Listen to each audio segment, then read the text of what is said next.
Yeah. I love my HBCU.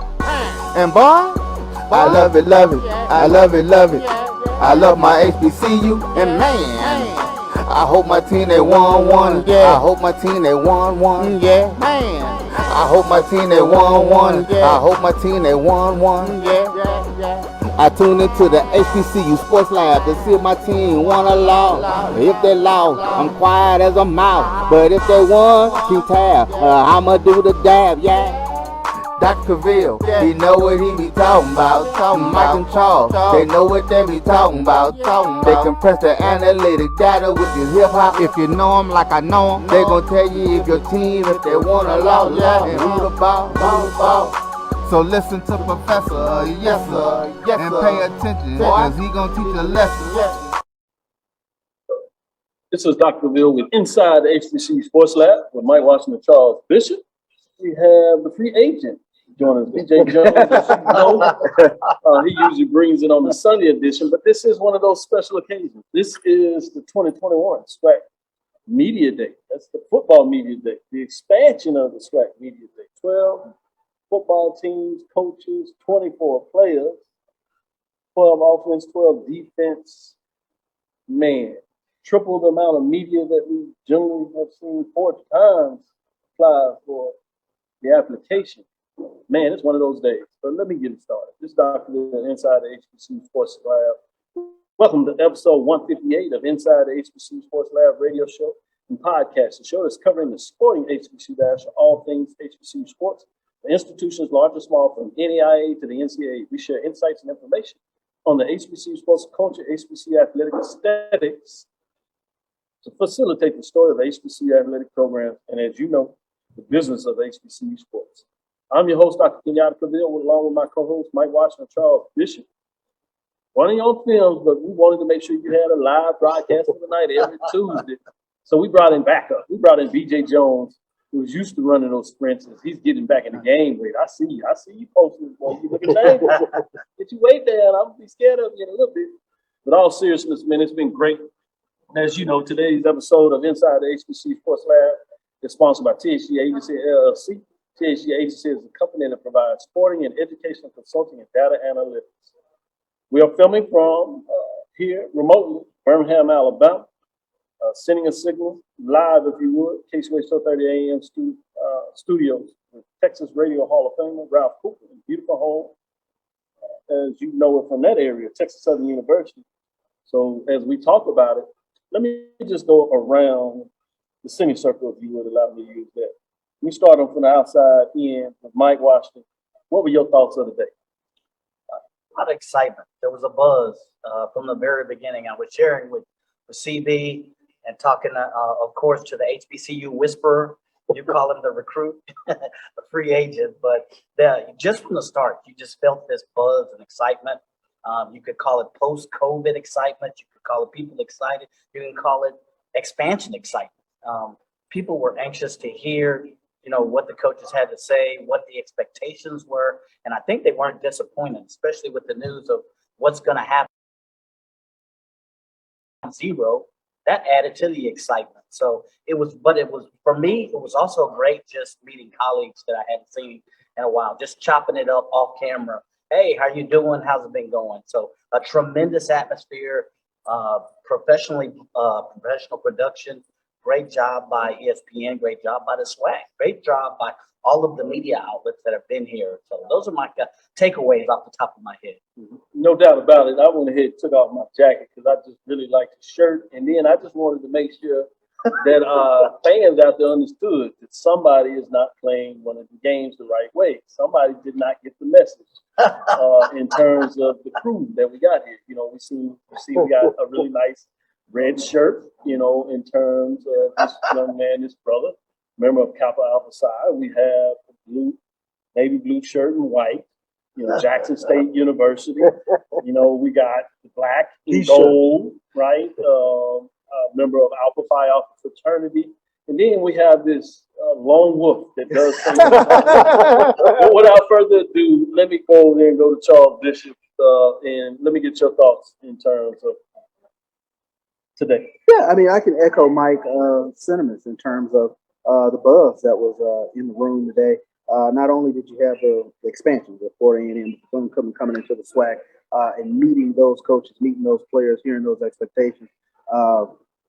You got Coach Brian, Deion Sanders here, and he was affable all over the place, bouncing from room to room, and just was a bundle of energy. So, we had that going today as well. But, and, Mike mentioned it, seeing our colleagues, all of us who cover HBCU sports and cover it very well, and getting an opportunity to talk off camera, off audio with all of them in terms of the predicted order of rankings, things of that nature. And we're gonna go a little bit.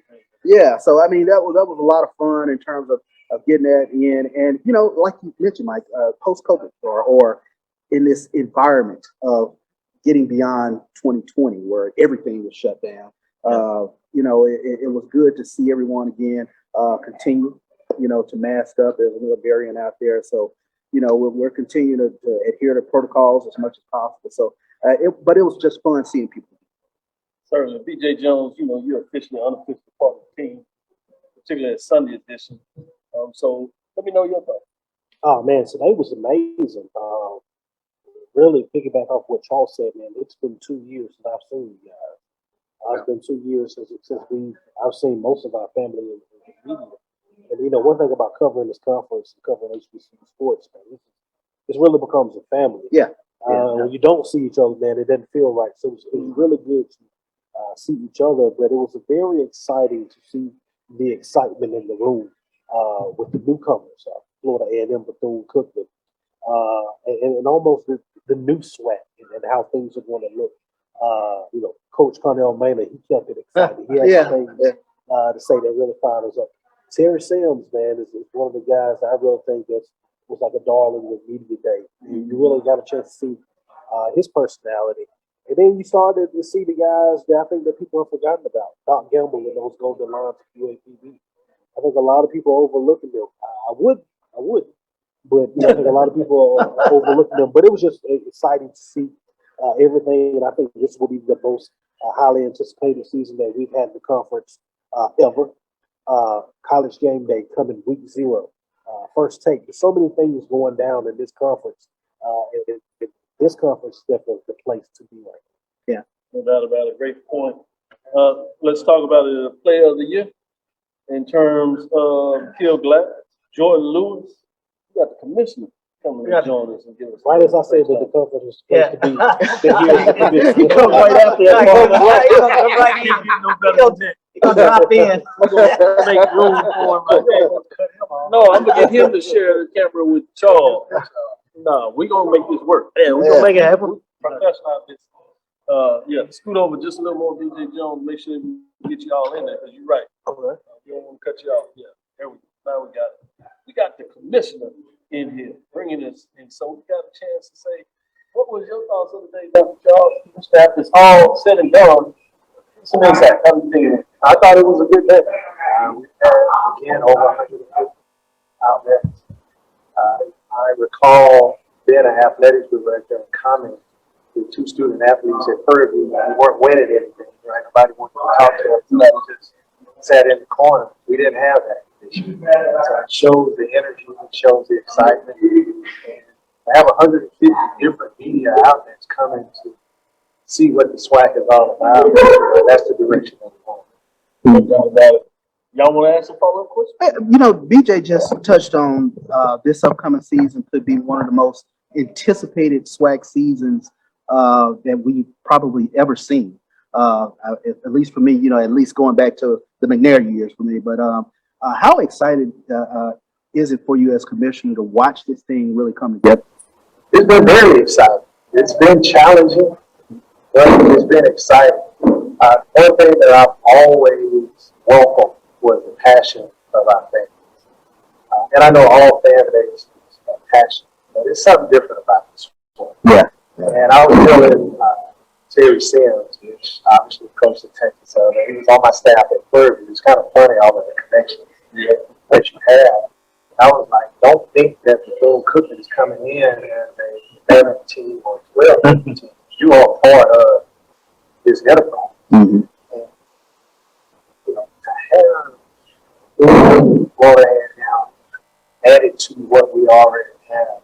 And I said this earlier, we really gonna have to pick and choose what games you want to go to. Yeah, Or absolutely. sit at the house to watch all 4 of them. Right. There's not gonna be a boring weekend in the month of September, October, November, or December. Mm-hmm. And you can pick your poison. So to be commissioner of the league, that every game counts. Yeah. I go back, I said this, Dr. Cavil, previous segment, how did Arkansas at times, the first moment of the time, you didn't do that. Yes. Right? And I told Coach Doc Gamble, I said, if that's correct, we got to have a league. Right. Yeah, right. There's parity. Yeah, in right. both divisions. No kidding. Yeah. So that is exciting. That is exciting. And you talk about just the excitement of the air and transition. Can you give us some more insight in terms of the television you talked about? That's going to be fascinating to me because, well, even those that go to games, now you're talking about the tailgate excitement. Now people going to bring in the direct TV, streaming platforms, and as they're tailgating to prepare to go into a game or post after the game, they're going to be looking what's on television, what can they see, and how can they watch the game, whether they're at home, or you said, or at tailgate. Well, one of the things that ESPN has kind of shifted between. So you have Disney Plus, you have Hulu, you have Amazon. So the entire television industry is shifting to this. Majority of the money that's being put out there, but there's still some linear aspects out there that is very low. What we wanted is our fair share of linear. We're not going to turn down visual. So what we begun to do from my first day, and I know that I took some criticism as commissioner about the SWAC digital network. We don't want to take a DB Sports feed, with no disrespect to all of our commentators, overlay that with direct commentating. What we wanted to do with that Southwestern Athletic Conference, deliver a package. You couldn't tell whether it was an ESPN production or whether it was a SWAC production, unless you just really what was going on. So when we deliver our games, that SWAC on and run, you can't tell that ESPN did it. Why did we do it? Why did we invest that money? We wanted quality of the thing. And we wanted that to be a part of a larger strategic plan. So if we deliver a quality product on the field, quality broadcast, then it opens our ability up to go to some of the larger. We stayed with the SWAC digital network, just delivered it over the SWAC website, and it crashes when you get to it. The more you transition into YouTube, it still limits our ability to sell our brand slot package. So we just didn't haphazardly say, well, we're not doing SWAC network. We invested in ourselves. And I can tell you that investment started today. Yeah, no doubt about it. Let's start with the inside HBCU Sports Lab.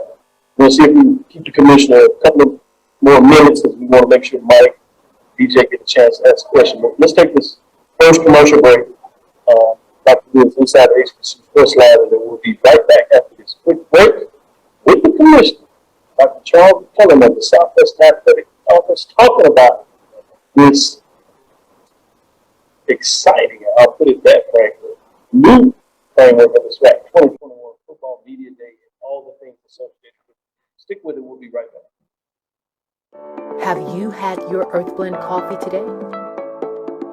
At Earth Blend Coffee, we take pride in offering you the very best of beans across the world, blended and roasted to perfection, giving you superior quality and satisfying and flavorful taste.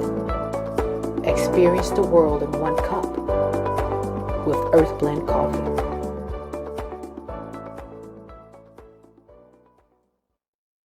It was a monumental game for A&M and Tampa. It was a monumental game. Somebody had to lose, and thank God it was them this time. We knew it was going to be a battle. Look at Jake Ave's record. 202 and 36, I think. Some off-the-wall figures. And nobody would play him because they didn't want to take a chance of getting beat. But the truth of it is, over 46,000 tickets. Blacks were sitting on in the east stands. The whites were sitting in the west stands, and the score wound up 34-28. The only thing we proved that we wasn't inferior, that we were not inferior, and we were not afraid. For one night, for 160 minutes, we was better than them. Mike and Charles, they know what they be talking about. They compress the analytic data with the hip hop. If you know them like I know them, they gon' tell you if your team, if they want a lot, and who the ball. So listen to Professor, yes sir, and pay attention, cause he gon' teach you.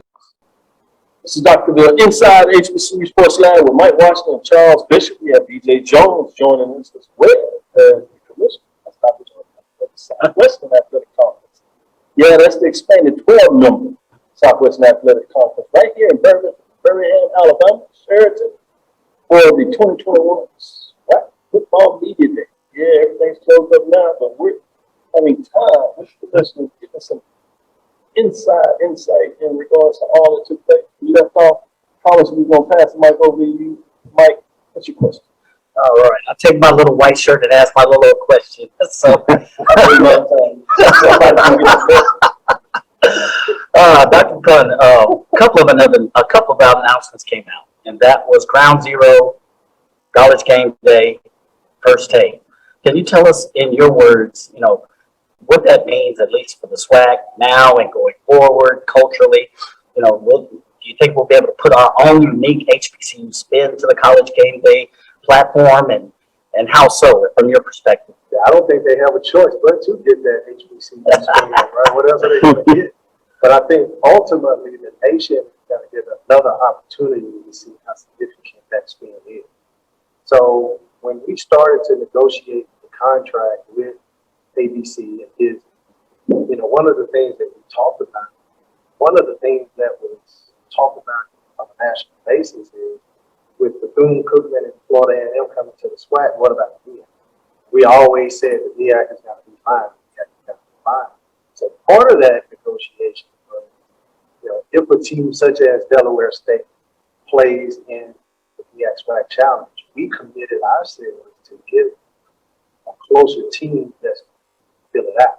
So if Delaware State is coming, then we bring Southern University or Jackson State University, Florida A&M. So attendance isn't going to be a problem. So we wanted to make sure that that game was well attended, and we can make those adjustments to solidify the relationship. This game is about Southwestern Athletic Conference. We are one. I talked to Commissioner Thomas, talked to him at the time. But we both have a shared vision on this celebration bowl and our two conferences, and we will continue to work together. We'll do whatever we have to do. So bringing First Take in, bringing College Game Day in, was just the antithesis of us and what we've been trying to do from day one, and that is highlight these two conferences in a large way. So part of the responsibility that I had with bringing that team, I said, I need flexibility. Well, what better flexibility than you can do? You get an extra game and count toward your 11 or 12. And what the calendar said, now I can pick and choose to ensure that it's more quality matchup. That's out there. Mm-hmm. So the week 0 wasn't a haphazard decision. It was strategic in order for us to solidify. And in some small part, make sure that this game is going to continue to be a value game on the platform. So as both conferences started to move forward, it's recognized quite clear.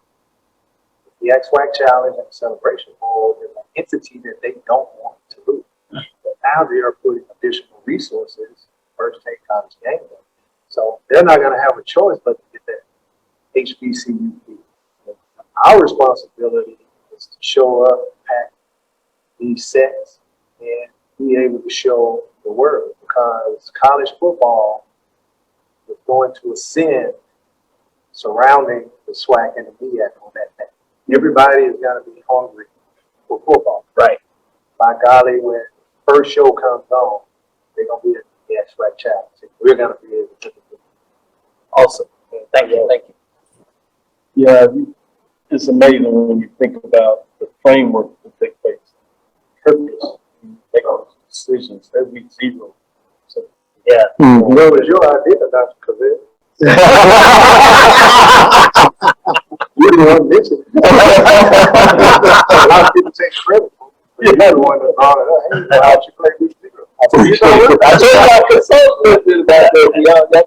Y'all hear it first. Now it's just not me saying it. DJ Jones, go ahead and follow up with the question.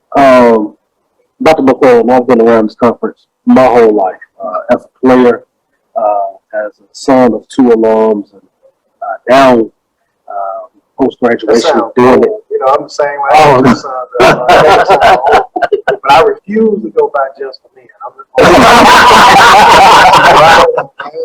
But I just had a birthday on Sunday, just turned 36, so I feel like I'm still just to see, I remember me coming to SWAC Media Day at the Harbor Center back in 2006 with Southern University, and just to see, like you said, there wasn't that much media there, and to see what the conference has grown into, what we have today, over 150 media members, college game day, the SWAC trending on social media, and being the most talked about FCS conference in the country for pretty much the entire off season. How does that make you feel as a commissioner to be the man at the wheel up under all? Yeah, it makes me feel good. It makes me it seems like I'm smart, but it's not. It's everybody aligning to a shared vision. I was an athletics director at First 2001 first. Watch this conference grow. We're 100 years old this year. Think back again how those individuals were able to get into a room, create something that was as strong 100 years. There's a whole lot of entities that hold it. A lot of corporations that are hold it. So it's an ongoing effort of many different individuals. But, you know, you start looking at the Southland, I was pretty like trying to come and say, I want 2 HBCUs. You know, conferences are more about fit. Fit academically, fit culturally, fit on the field. It's somewhat unnatural, in my opinion, to take what we have built, change our strategy within South. We are who we are. You know, people say FBS. We chose to be this. We made a cognizant decision. Now, we might choose later on to do something else, but we chose to be this. We embraced who we are. We have 12 member institutions that embrace that way. So we go through our ups and downs, but those existential threats, we understand that they're coming. You know, play offense, defense like everybody else. We know how to block and tackle. And then, you know, that works. We have some other methods. We're going to hold on to our most valuable asset. That is what has allowed us to continue to grow. That's our institution. That is why I'm ecstatic about the door. It just makes us that much more strong as a culture. The stronger we are, the better we're going to be. So the other men, Yeah. prayer every day. I know, right? Let y'all know. Play with us if you want to. Right. Let me ask you this question. Top 3 items that you say, and they can either be some things that were obvious, or even more so those that may not have been obvious. The top things that you want to take place today. How significant the Southwestern Athletic Conference is on this national.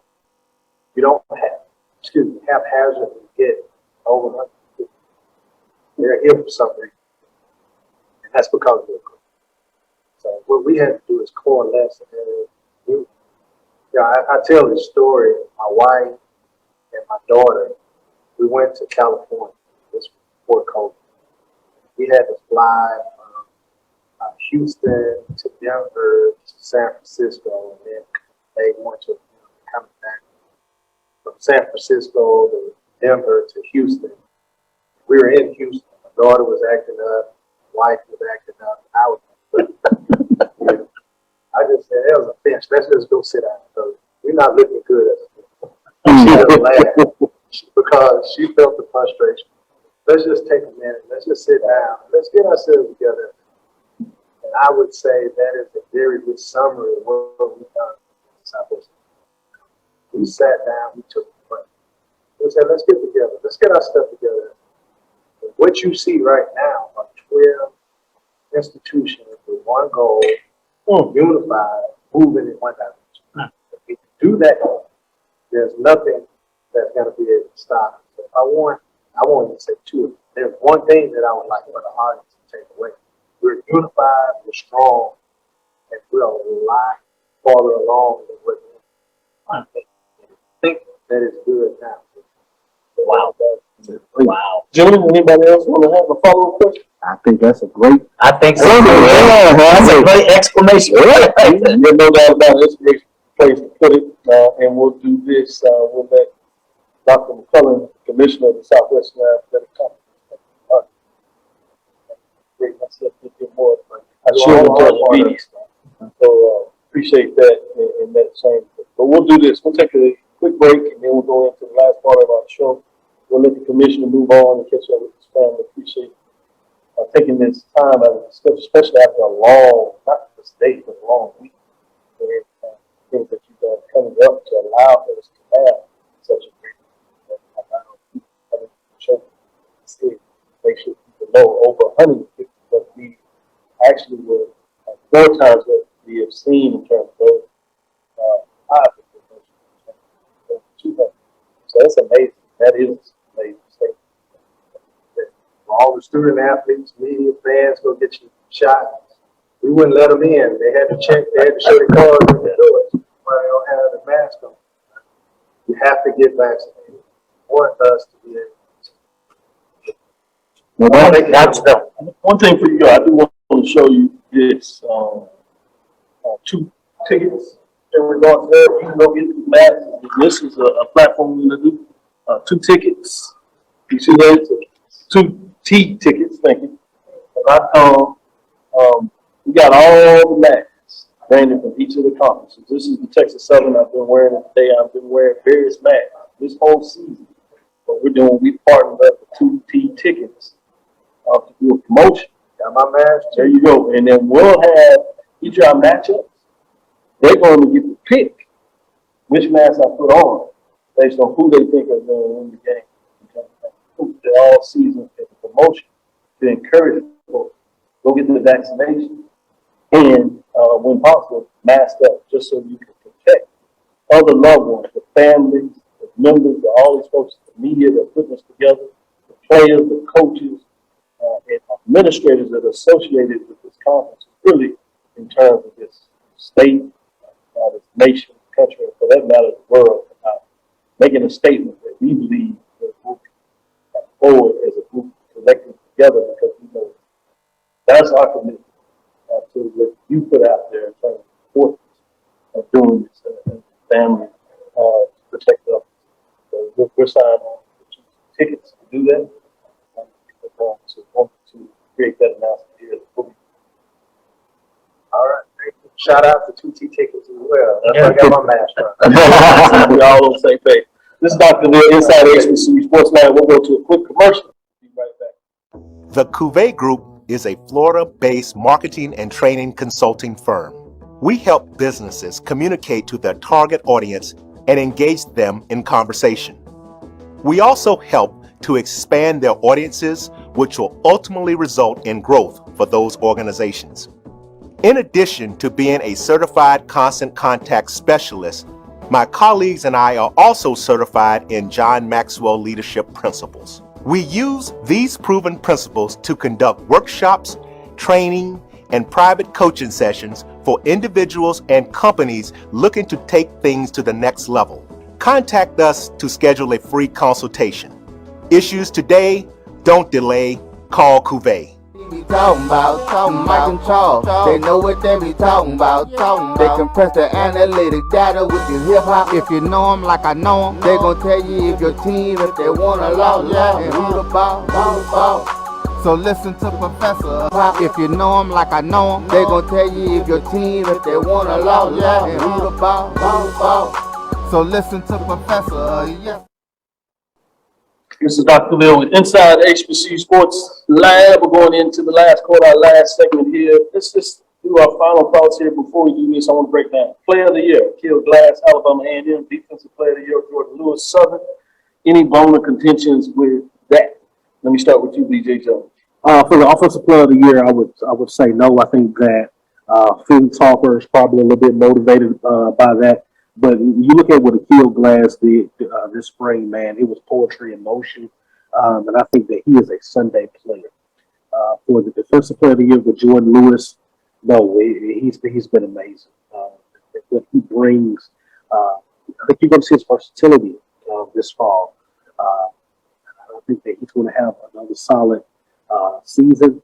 If there's a guy that I would, two guys that I could probably throw up there as well. It's probably going to be Dumas from Prairie View, who I think is probably the most versatile and probably the best interior lineman in the conference. Dumas from Prairie View. Marquise Bell, Florida A&M, big kid, defensive back. I think that he has a Sunday future as well. He might be the best defensive player in the conference. At that point, let me go to you, Mike. In terms of any surprises, anything you'd say about those two names or any other name that you say we need to keep an eye on? No, for Kill Glass, I think he now does become the hunted. I think, his stats speak for itself. NFL type quarterback. I think maybe Skylar Perry's, a few others may try to up their game to match, his level of play. For defensive, no surprise there. If Story Jackson was still in Prairie View, still a sore spot for the Prairie View plans. He may have been able to tune, but I think Dumas has a good opportunity to step up and contend for that. So no surprises though. Let me go with you, Charles. Any names that we need to keep in mind? No real surprise with regards to Kill Glass on the offensive side of the ball, but two names that I've always thought should be considered. Number one, Ezra Gray. Ezra Gray is one of the better running backs in the conference. And Nico Duffy. Let us not forget Nico Duffy at Alcorn.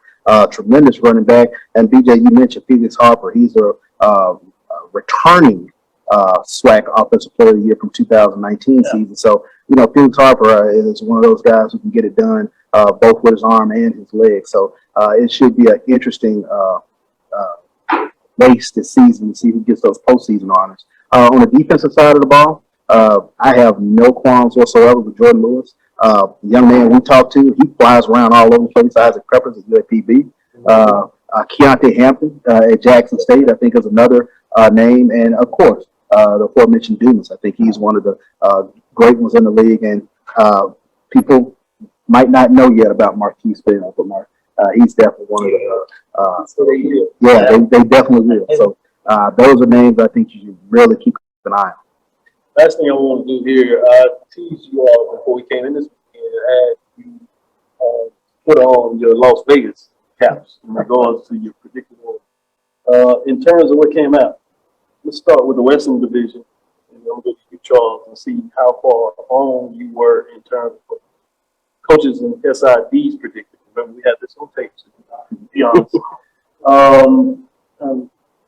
At the bottom, starting at the bottom, coming to the predicted order at the top, Texas Southern, 37 votes. Arkansas Pine Bluff, 68 votes. You heard Commissioner talk about them being in the championship game just this spring, and they picked 5. Yeah, Prairie View A&M, 78. They picked 4, and they consider that last. When you look at some texts that came out there, and they fired up just about that. You got Grambling State, 85 votes. Southern, 108, and Alcorn State, 128. They were champion 2019. Starting with you, Charles, were you on it? How far off? Where were you off? UAPB was too low to me. I could flip them out with Grambling and had to bump them all the way up to 3. I can even, if I'm not mistaken, move them up to 2 because I think they're that strong a team. I think one of the things that Alcorn is ranked pretty high on the SWAC West side of the ledger, but again, going into the 2020 season, they had lost 4 offensive linemen, so we don't know how big that will play into the 2021 season. So, and we know they like to run the football; they do it well. But that's a little bit of a rebuild there for Alcorn. So I'm not quite sure I would have had Alcorn up as high as they are, but they've still returned quite a bit of firepower. No doubt about it. Let me shift to you, Mike, in regards to Western Division. Were you on it in terms of your odds? No, I was completely off with UAPB. I'm just gonna. I said that they would be ranked higher.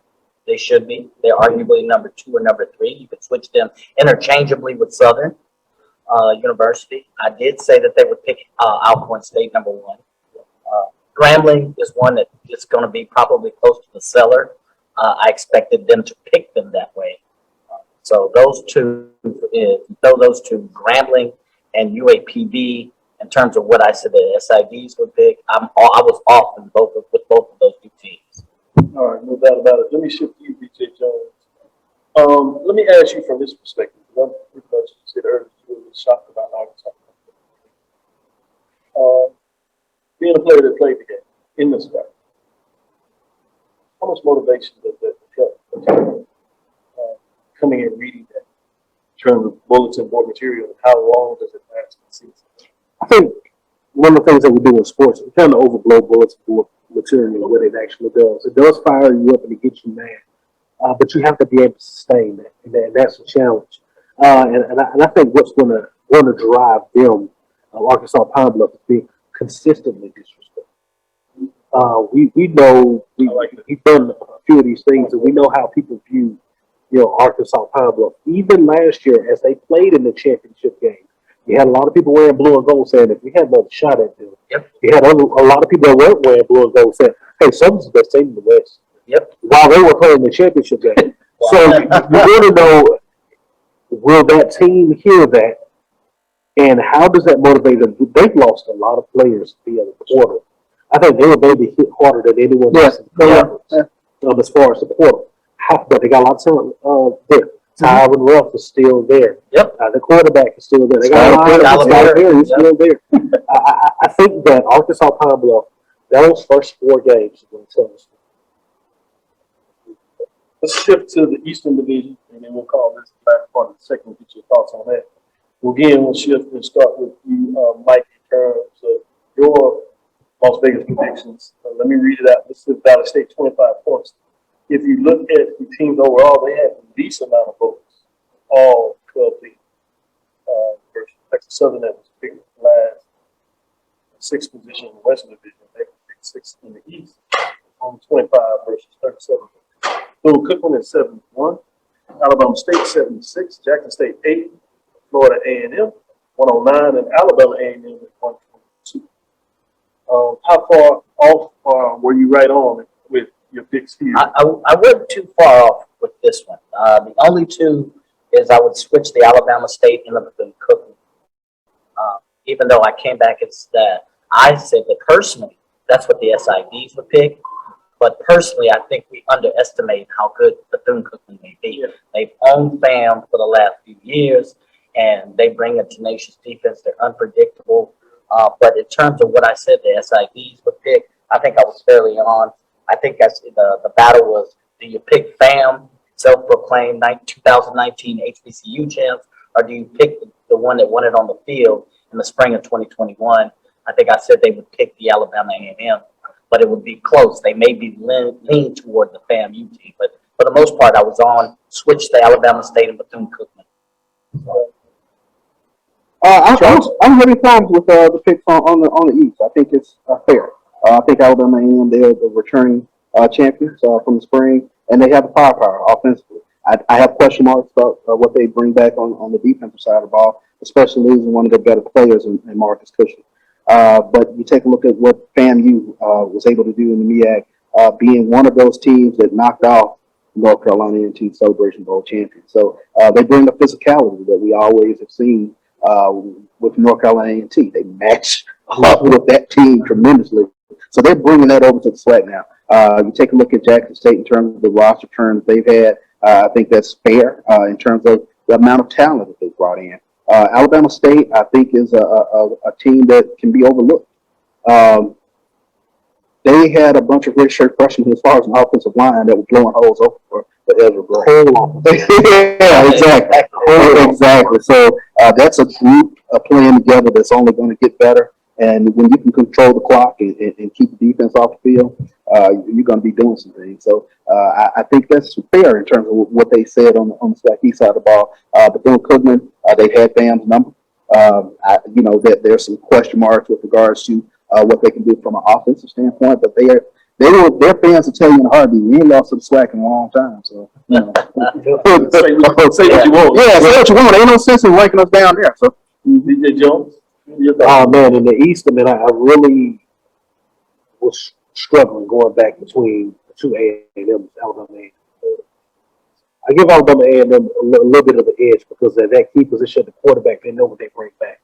With Florida A&M, I think that their ceiling and their sellers will be based on the quarterback. Everything else on that roster, they have the receivers, they have the offensive line. They have it everywhere else. So I don't have the problem with Alabama A&M being one fan, two. Right behind there, I think that Jackson State, Bethune-Cookman, and Alabama State kind of all right there together. This would be the biggest key with those three. Bethune-Cookman has the propensity to beat somebody they're not supposed to beat. Yep. But then they'll come back and they'll lose to somebody they shouldn't lose to. sure. Right.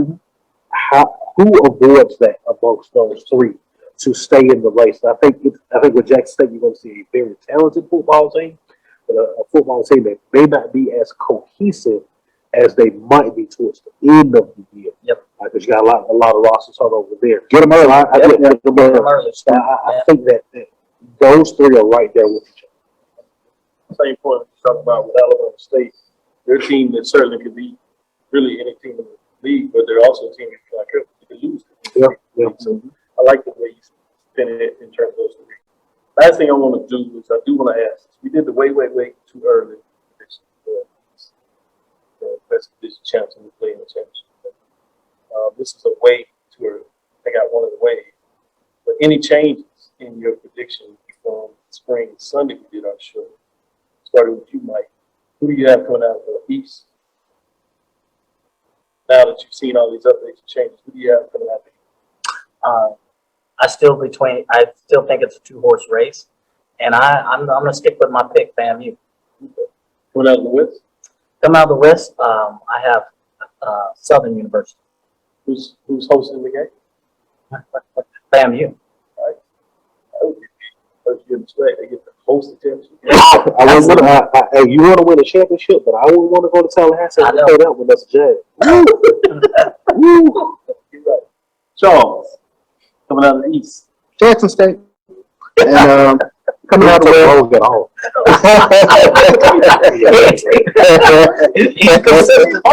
I'm going to stay consistent. And then out of the West, I got something. They bring back quite a bit. Should be fun. In terms of what they're going to do at the quarterback position. They got an incumbent, but they got guys nipping on the field. So if history plays back, that's interesting. First championship game. Yeah. 99. First one in Houston. First one in Houston when they moved to site. Wouldn't that be fun? First time on campus. Yeah. Between those two. The winner of that game beat. That's what I Oh, yeah, it's always more fun in Jackson. Man, you know better to ask. Charles, what's your name? Jackson State. What you gonna eat to Jackson? Jackson. BJ Jones. Man, coming from the Eastern Division, for some reason I like Alabama A&M, and they might not have the roster that Florida A&M has, but they avoid the crossover teams in the West. Yeah. No Southern. Yeah. No Alcorn. Mm-hmm. They avoid those teams in the West. I really like the schedule. Yeah. And the toughest teams they have. Home. Gotta go to the right team. Jackson State at home. If they can get it, if they can make it through that October, they might have it wrapped up. Yeah, They might have it wrapped up. that's a good point. And I'm going to go with Alabama A&M in the Western Division, man. Until we can beat Alcorn, Yeah, that's real. I'm gonna go with the Engines, man. Go with the Engines. We're gonna play Yeah. Cherokee. That's why we call you the HBCU football HBCU Whisper. or the Whisper, as Mike would say. You keep it straight and you tell it like you see it. No shot, no chase. We know that you're certainly a fan of the school, but it's business side of it. You can call it like I bled and sweat for the Jags, struggled. And it hits. So you want to get it done, but this is what you're going to call out. Well, let's call it a day. Let's close it up. We have folks that got places to go, but we want to make sure that you got this information. So thank you for listening to Inside the HBCU Sports Lab. Make sure you share our podcast with your friends and colleagues. I am Dr. Kenyatta Cavil, the Dean of HBCU Sports, coming from inside the lab in the College of HBCU Sports on the road with Mike Watson, Charles Bishop, and DJ Jones. We hope you enjoyed our interview with Dr. Charles McClelland, the Commissioner of the Southwestern Athletic Conference. Again, we thank you for listening to Dr. Bill's Inside HBCU Sports Lab with Mike Watson, Charles Bishop every Tuesday and Thursday at 6 o'clock. We may have this delayed just a little bit to make sure that you get it this Tuesday. But look for us on Thursday. We do a live show. We'll be back at it just like we always do. So we look forward to the next week as we will discuss the latest news in the lab, including this Thursday. Follow me, Dr. Kenyatta Cavil, BRKNYATTHCAVIL on Twitter, Facebook, and Instagram at BRKNYATTHCAVIL. Inside the HBCU Sports Lab 1 on Twitter. Facebook is Inside the HBCU Sports Lab as well on YouTube. Dream big and continue to move forward. And we'll talk with you soon. Mike? Course. Charles? Lecture. DJ? Dismiss. Got it. Oh, he got it.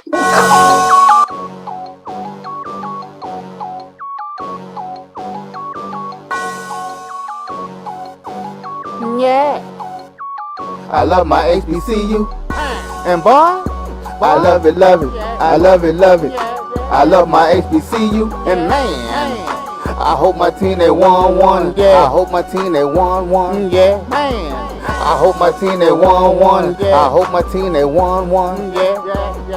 I tune into the HBCU Sports Lab to see if my team won or lost. If they lost, I'm quiet as a mouse. But if they won, keep tabs.